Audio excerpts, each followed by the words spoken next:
believe these guys, because they did this independent of the film. And when we take the film and we synchronize it to the tape, it matches. I mean, you've seen it at the beginning of this program with the film we have with the things placed exactly per frame when the wounds occurred. Now, we can go much farther. What I'm going to do is weave an intricate tapestry of involuntary and voluntary reactions, not only of the occupants in the limousine, but the photographers who are in Dealey Plaza. And again, we can timestamp them to a particular frame, and we know their distance from each shot, and we know the speed of sound, so we know when that sound would have reached them, and we know when it would have initiated an involuntary reaction, and we can look for it, and we'll find them. Now, Abraham Zapruder was that clump of trees right there around the pergola. I've got it mapped here. He's about 4.5 frames acoustically distant from the TSBD, and he's 6 frames acoustically distant from the Dow Tex building. So what we will see is differing reaction times for every one of the shots. When you remember the involuntary, well, I'll show you it again. Let's see. That involuntary reaction like this, downward. On the problem, it's not a problem, but for the headshots, as I said, they come in so close, he was simultaneously reacting to both. So we're going to see 4 motions by Zapruder, 2 from the TSBD and 2 from the Dow Tex. And these are the concentric lines, just showing you what the sound waves propagated. Each one of those lines is 1 Zapruder frame, about 58 feet it would travel each Zapruder frame. And so I've got them like this. And people are going to be at different distances, and they're going to react differently based upon their distance from the thing. Zapruder's there. Those are the TSBD. They come in, it takes 4.5 frames to reach him, and it takes him about a frame and a half to react. So from every shot from the TSBD, he will blur his film in a downward manner after the 6th frame. Remember, the first shot was at 221. We're going to see a blur in a downward direction at frame 227. Mathematical precision. Down. And it comes back up, okay? We can run through it once more of it. 226, 227, boom. Blurred the film, then he comes back up. That was the first shot from the first shot from the TSBD, or the second shot in total. That was the one that got Conley. Okay? The last shot from the TSBD was fired 325 to strike at 328. We can just know that from the speed of the bullets and the distance. And the flare occurs, and we also see him with his delayed reaction. 325 plus 6 is 331. Boom. Blur. Okay, with mathematical precision. And it is based upon his distance from a sniper's nest and the speed of sound. Now, that's TSBD. Let's go for the Dow Tex. We know it's going to be 8 frames. Okay, he's 6 frames and 1.5 to 2 frames to react. So 8 frames after shots from the Dow Tex, he's going to react. 199, 207. Down, down, down. Mathematical precision.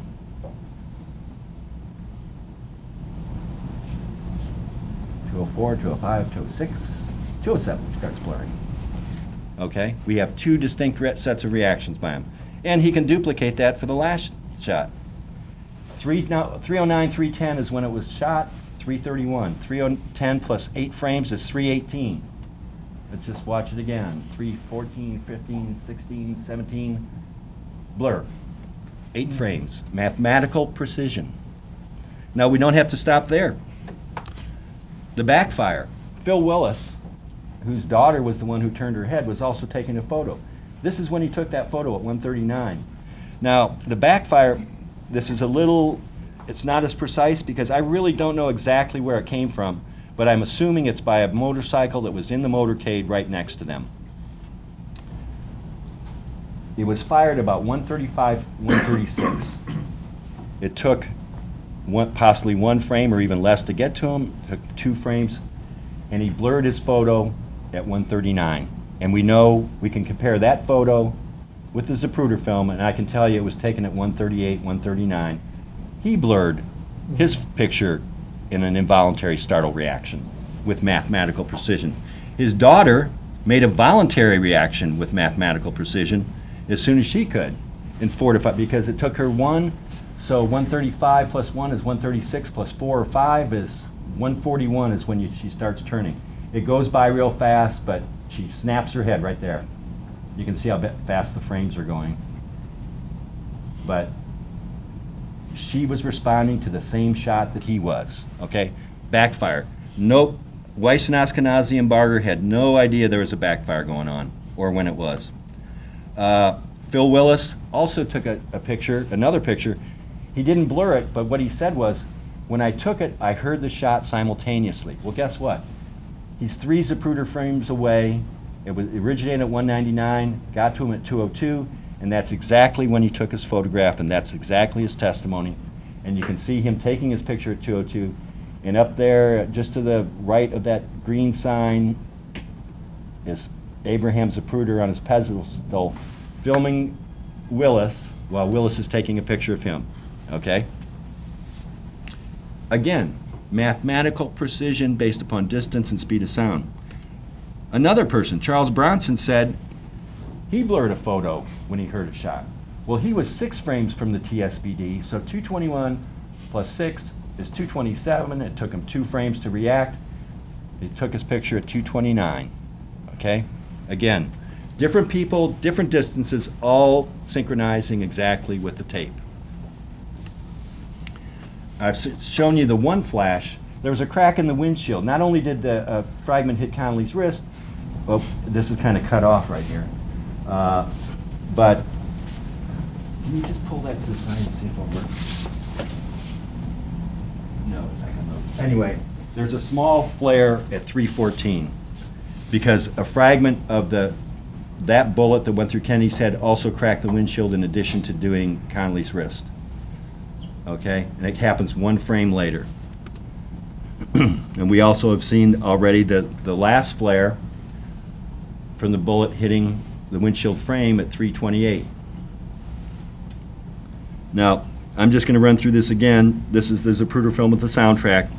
And again, watch the voluntary reactions of Rosemary Willis, Kennedy, Connolly. Watch the involuntary reactions of Kennedy's head forward and backward, Connolly's wrist forward. You'll see the windshield flare at 331. Just after you'll see the flare and then you'll hear the shot immediately afterwards. And we need the volume up this time.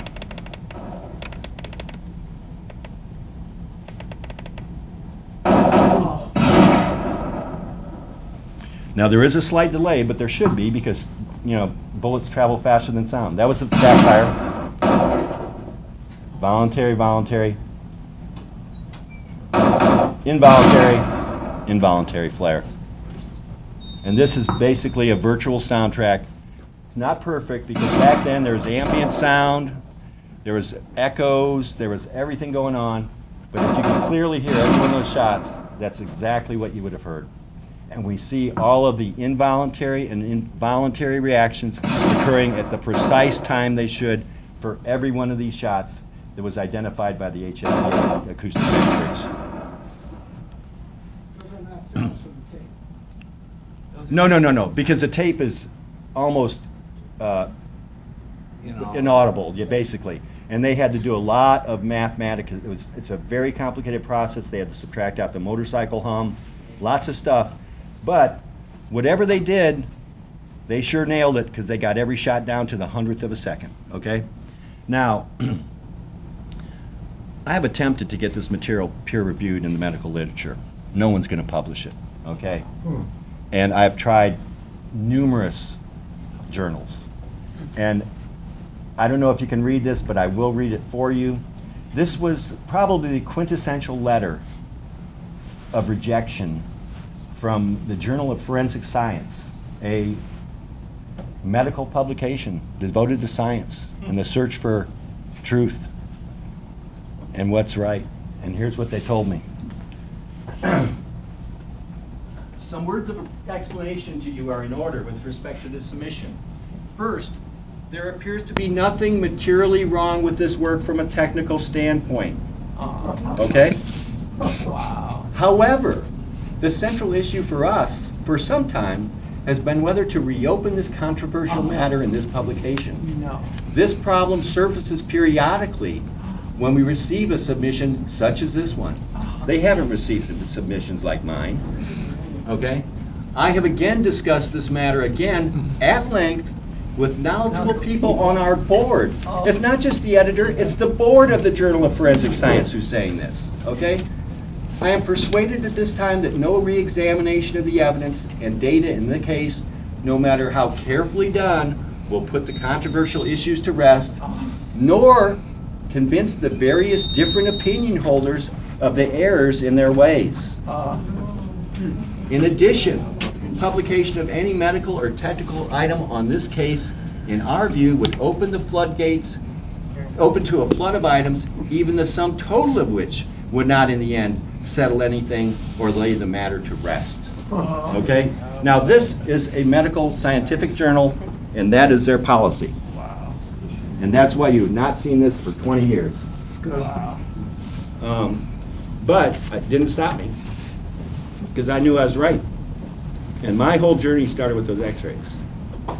And I knew this, I mean, I didn't know beans when I started out, okay? I had to recreate this, start from ground zero, convince myself that everything was real, and the more I saw, the more it fit, and the more I said, no one with this degree of specificity, down to sutures in pieces of bone that place them in the right position, he had to have been shot twice in the head. And guess what? When I approached the acoustic evidence, which Weiss and Ashkenazi compromised on to just one shot to the head, it came true. And I knew it was going to come true, because when you've got a forward and backward motion, and I've got Papa's Law, I know he was shot twice in the head 20 years ago. It's just about 2 years ago that I started my analysis of this very complicated acoustic evidence. And what you've seen today is the end result. And I'll open it up. Well, actually, Jim, you can talk, and then, or would you like me to take questions and you talk? Can I make a real quick but very important announcement?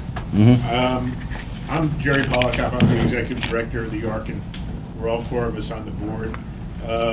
We're going to be holding a conference in September commemorating the 50th anniversary of the assassination, and I'm just going to pass Of the around Warren Report. of the Warren Report, sorry. yeah. And I'm just going to be passing around some sheets if anybody. We're just putting it together, but if you're interested, sign it, and we will get in touch with you and let you know more. Are you saying that that shot from the Texas School Book Depository hit Kennedy in the back, came out his throat, and that the throat shot was not a frontal shot? Well, it was from the Daltex, which was a flatter thing, and this Okay. was an exit wound. This was an exit wound. Okay, even if we postulate that it was from Daltex and it couldn't have been a downward trajectory. Right. Okay, but the Secret Service that all saw him placed the shot 4 inches down from the right shoulder. So whether another shot in the back came out his throat, there's still not, you have to account for the wound 4 inches down from the right shoulder. Also, what happened to the shot that missed it hit Tay? That's the bullet that hit Tay. Say that again, The please. shot that We went. couldn't hear it. There was a bullet that went downfield and hit a curb, and the cement kicked up and cut a bystander's Cut Tay. cheek. Now, what you have to realize, and this is very complicated, and it took me a while to figure it out myself, but it was at a flat trajectory. It went in at a downwards angle, not much, but it had to deflect upwards, because even the HSCA medical panel said that it was on an upward trajectory as it came out. Now, if it came out, it had to deflect. And what it did was, it probably hit one of his first or second ribs or the spinous processes. And no matter where it was, it had to go down first, and then it went up. And that is evidenced by, this is very technical, an abrasion collar. The abrasion collar in the back of that wound is on the inferior aspect. You would normally suspect it to be on the upper portion as it came down. It would press the skin more and abrade more on the upper surface. But what happened is, it went down, met a hard object, one of his ribs or the spinous process, transverse processes of the spine, and went like that. And in that process, it pushed the tail down, causing the abrasion on the lower aspect. That bullet went up and out because guess what? It didn't hit Conley. It didn't crack the windshield. And if it had hit the chrome frame, they would have heard it immediately. In fact, I don't know if you saw it, but Clint Hill, the last shot sounded like metal on metal, which is shot hitting there. So from a process of trajectories and everything, and the problem is if you got an entry here and an entry here, where did both bullets go? But if you line it up from two If it came from the front, it could have gone into the lung. but there wasn't any bullets there on x-rays, you know. But Dr. Rose said that, who performed tracheostomy to help Kennedy breathe, that wound in the throat was as big as a little pinprick, and those are wounds of entry. And well, but you've got Crenshaw a was hole thinking, in the front, you got a hole in the back, you don't have a bullet in the body, and when you look at it, Tague is right in line, and guess what? If it hadn't fragmented, it was going to be the most aerodynamic missile of that day. Something had to go way downfield to hit Tague, and the only thing that I could think of is a minimally deformed, non-fragmented bullet, and that accounts for this, and that, because if it had gone somewhere else, it would have hit somebody. Do you have 27? No, not on this Okay. presentation, no. I addressed that, by the way, in my, if you go to www.jfkproject.org, that is addressed. Now, I believe you were the next one, had a question, yeah. Well, I have so many, but one of them is, I checked the CIA was used by the CIA, excuse me, or CIA. It was a contractor.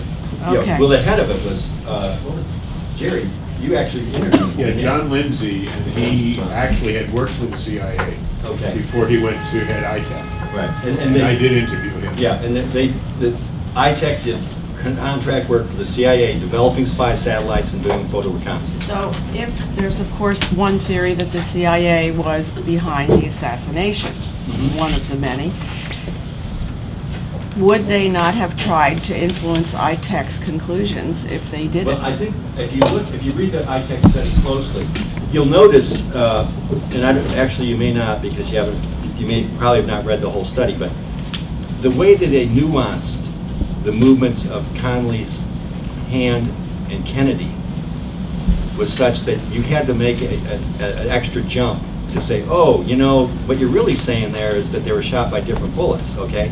The same thing for the head wounds. They said, we see a forward motion, we see a backward motion, and even they said, well, we debated on what caused it. We didn't, you know, they had no answer to it. They didn't want to say bullets because, you know, that would mean obviously a conspiracy. And so all I can do is trust their measurements, and their measurements are correct. And what their motivation might have been to cover it up, I don't know, but they certainly helped me out a lot. You know, and by the way, anything I say is verifiable. It's mathematics, okay? If there's anybody out there who doesn't like my math, take a calculator, go through it, and prove me wrong. And you're not going to be able to do it. I do have one question, though, I'm confused. Mhm. You said there were Louder, two snipers' please. nests, you said in the one building, but then you're also saying that there was a shot from the other building? The first shot was from the Daltex building, Okay. you know, the open window down low. Right. That was Kennedy's back and throat. The second shot was from the TSBD to Connolly's chest and thigh. The third shot was behind from the Daltex, going through Kennedy's head, fragmenting, hitting Connolly's wrist, cracking the windshield. The fourth shot came from the grassy knoll, drove his head backwards, ejected the Delta fragment onto the trunk of the limo. It's an exit wound. The fifth shot hit the chrome windshield. That was from the TSBD. Hit the chrome windshield frame, and I believe it continued forwards and struck near the sewer drain, because when you line things up, that's exactly where it's going to line up. So there are three people? Yes, 5 shots from 3 locations, yes. Two Yes. locations or Three. Daltex, TSBD, grassy knoll. 2 shots from the Daltex, 2 shots from the TSBD, 1 from the grassy knoll. Yes? I I wish you would have started out your presentation with that, because you had that way at the end, and I was lost halfway through trying to I know, when I say first, second, it's like, well, it's the first shot in the whole series, or it's the first shot in that building, or whatever. Are you clear now, though? No, I am, but I have Oh, a good, question. good. I have As a long as you question. walk away knowing what happened, Well, that's we'll what, be good. but I have a question though. Yeah. I know, because I have followed this, and I watched the PBS stuff with all the different versions and stuff. yeah. But I also followed Bugliosi, who said he went through all of them, and then he wrote that multi-volume thing defending the Warren Commission report. Now, was yours one of the ones that he took up, or what's your view of No. Bugliosi's investigation? Anyone who believes that there was not a conspiracy in the JFK assassination needs to take a critical thinking class. Because critical thinking, logic, because there is a preponderance of evidence. And Jim and Brenda here are on the other side. I've got the easy job, okay? I just have to show that there was assassination. They're trying to work and find out who the forces were and who might be responsible and what their motivations were. And he doesn't want to hear it. Mine is apolitical. I'm interested, but it's like, I have no talents in that regard. But these people do. And that's why we need the documents released. And Jim will discuss that, because it has been 50 years. I think this is definitive study.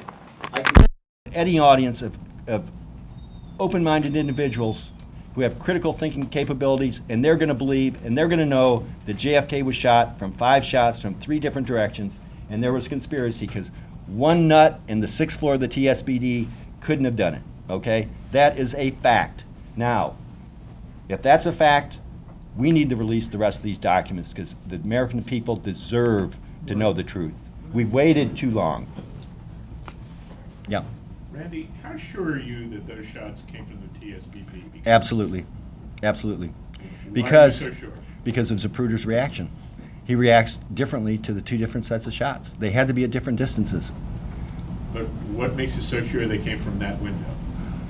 Eyewitnesses saw some motion. Now, was Lee Harvey Oswald up there? I have my serious doubts about that. And I really, this is my position. I don't care. I mean, in a way I do, but for my analysis, I don't care. It's just the fact that we have 5 shots from 3 spots. After that, it's a conspiracy, and and I'll tell you the funny thing about this, though, is that when you start thinking about this, guess what the guy from the TSBD did? His first shot was a non-lethal shot to Connolly.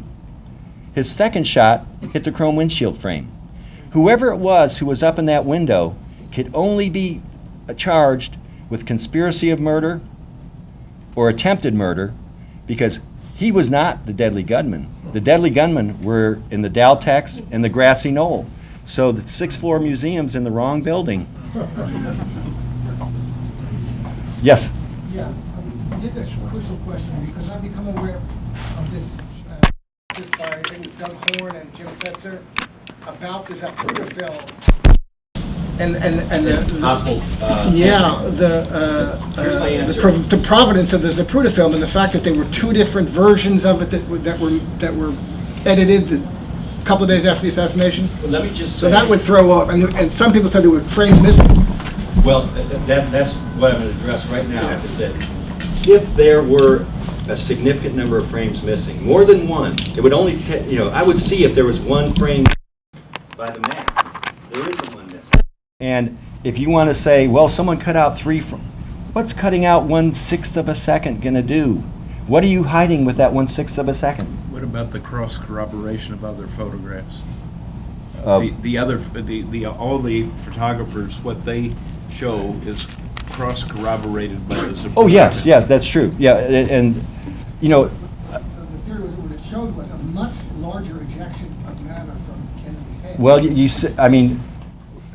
the matter doesn't, the thing that matters, sorry to put it that way, is that 4 skull fragments went out the front initially, leaving the back, top, rear of the head unperturbed, and that after a second impact, a piece of bone, which has been universally agreed upon by every single medical review panel as well as the autopsy team, which has specific anatomic landmarks which place it to the top rear of the head, and which Jacqueline Kennedy described in detail, as we've seen. That does not happen by fakery. Excuse me, I have something to add to that. Mhm.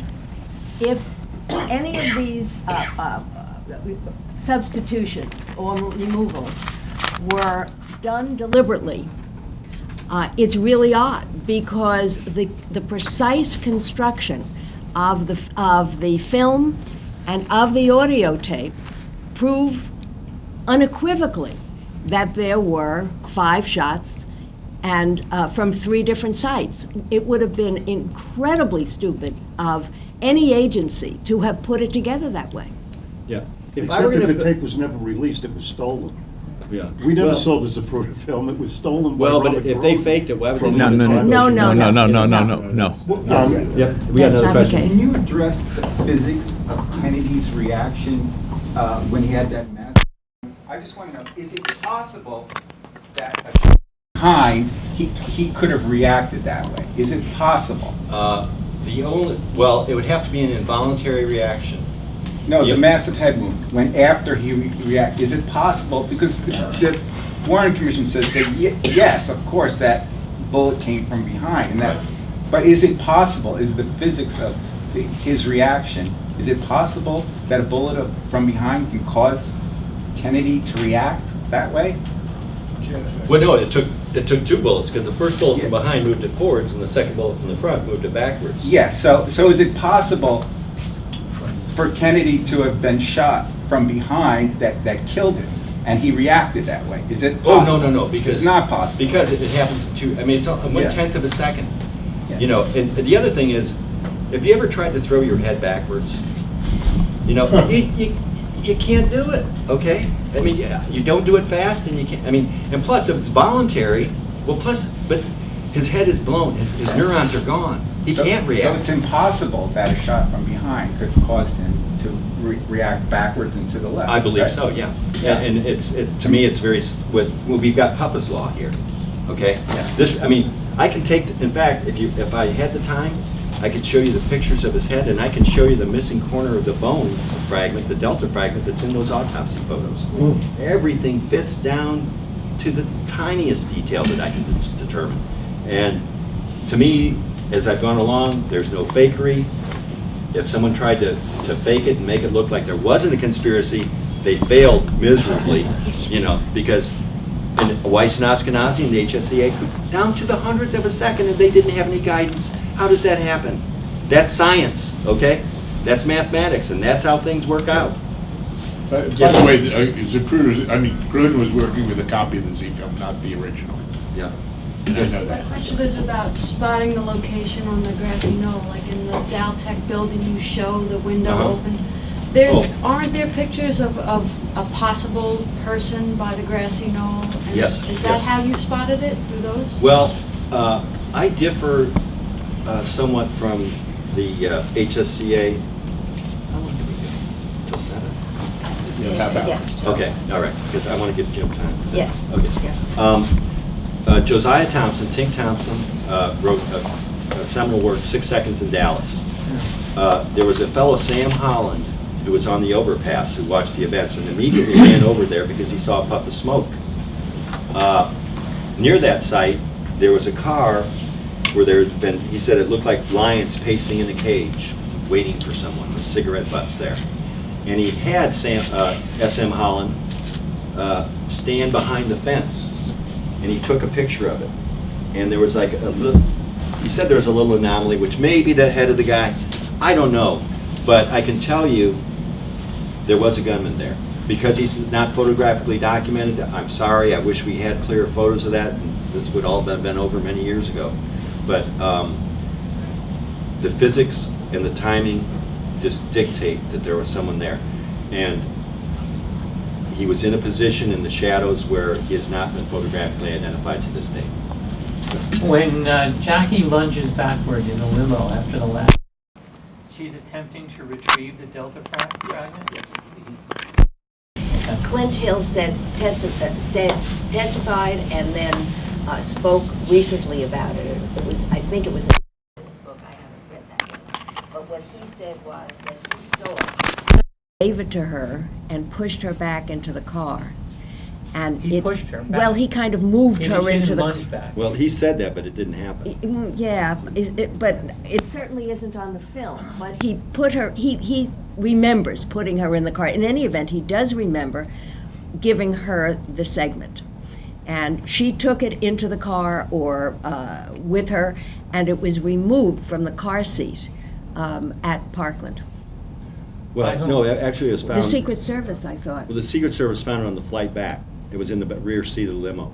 And the other thing is that there was only one fragment of skull that Jackie could have seen, because the Harper, well, there was the two fragments that went out into the limo, or into the Dealey Plaza, which we have documentary records for and receipts for. They were gone so fast she couldn't have described them at all.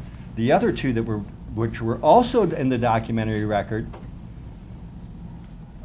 were too small for her to even, had no characteristics. And the only fragment that she could have seen, and the one she accurately described, was the Delta fragment. And again, if you go to my website, you'll see it, but when you go through, you'll see her going back. Clint Hill actually pushes it forwards to it, because it came all the way back to the end of the limo. He gets on, he pushes it, and he loses his balance in the process, and you'll see him get off, and then he has to remount. And it was that action, pushing it forward to her, is what it was, caused it. The 3 shells that are found below the window, the casings, Yeah, mhm. and the bullet found on the stretcher going into Uh-huh. is that just speculation? Is that just a phony thing? Well, I've come to the conclusion that I know that only 2 shots were fired from the TSBD. There were 3 shells there. The 3rd shell that was found had unusual characteristics, one of which was a dented lip of the edge, which means that it couldn't have been fired that day. And also people have said that it had evidence of having been put into another rifle for like a dry run, okay? So that was a plant. The other 2 are probably real. And the CE 399, people are gonna hate me for it, but I believe it's real. It did not, you've got to think that the magic bullet, they say, well, it goes through Kennedy, hits Connolly, hits the wrist, goes here, too much fragmentation. But if you think about it, it didn't do that. All it did was it hit Connolly's wrist and embedded in his thigh. And he complained of extreme pain in the emergency room. He's got a chest wound. He's got a fractured radius, okay? And he's complaining about it when they're pulling his pants off. Guess why? Because the bullet was sticking out and it was probably dislodged at that point in view. And I've studied this, and you can follow his stretcher, and it goes down, and it's ballistically matched. And the big thing about the CE 399 is, okay, if it's a plant, who planted, when they get the rifle to do so, how did they do it? It's like, it's much easier to just say, it did less than what it was supposed to do, and that was enough. So, anybody else? The Harper fragment was found by The that next kid day. Harper and gave it Yeah. to his father. Yeah. Yes? I just want to share something with you. I found that Justcie, before he was, killed, he said that Kennedy was shot by, there was a talking between Kennedy and Minister Bonjour of Israel. There was conflict because he told him we have to stop the nuclear weapon in the Middle East. And he told him, if you want me to do that, I have to come to Dimona. I have to stop you first, then I can, spread peace and justice in the Middle East. And then Bonjour got, upset. And he gave the order to the Mossad, and the Mossad with some CIA members did the plan. That's what he said. And then I went online to check. Then I found an author, an American author, wrote the same thing about this in New York Times magazine, I believe. Yeah. And it's like, I just start looking for documentaries on YouTube, and I found all the things, the way he was killed, that, it was conspiracy about the seat, about maybe someone, the driver, maybe he hit him too. It's like, that's why it's like, I start looking for the truth. It is conspiracy. It's like, you also have yeah. to go back to original sources. Don't believe what other people say. Yeah, of course. If I believe what every Kennedy conspiracy theorist said, I wouldn't be standing here today. I'd be out there thinking that things were fake, So, yes, sir. You had trouble publishing your work as your show. Is it safe to assume that all the people who've written and the Cold Case PBS program or whatever all of these, Posner, Pelosi, they would, none of them were privy to your work? No, I've not published this in any, well, one, I had very naively tried to get it published in the medical literature for many years. After about 3 years or 4 years, I just gave up. I just knew that the writing was on the wall, no matter how good of, and actually, you know, I wasn't doing this whole thing. I was just saying, look at the skull x-rays. There's Puppis phenomenon here. We've got intersecting, pattern of intersecting fracture lines. Let's just say that as an alternative explanation, throw it out there. No, they wouldn't let it even do that. So I didn't stop. I kept on learning. I kept on refining. And then, as I said, 2 years ago, I knew from the forensic evidence that there was a conspiracy, and I knew the acoustic evidence was out there, which I had not thought was very valid before. And when I addressed it, I saw that difference between Weiss and Ashkenazi and the BBN people with the two things, and I started my calculations. And I did thousands and thousands and thousands of calculations. It took me a long time to figure out the frame rate and everything like that. So, yes? Do you think there's anything in the PBS cold case program that you found revealing or valid? Actually, I don't think I've seen that. I've watched occasionally. To tell you the truth, I am probably the least read of all of the people in the Kennedy assassination because so much of it there is misunderstandings, and all I do is get confused when I read it. Now, as far as a good book that will prove to me, and I think it's one of the stellar books out there, is John Newman's Oswald and the CIA. It's a very dense tome.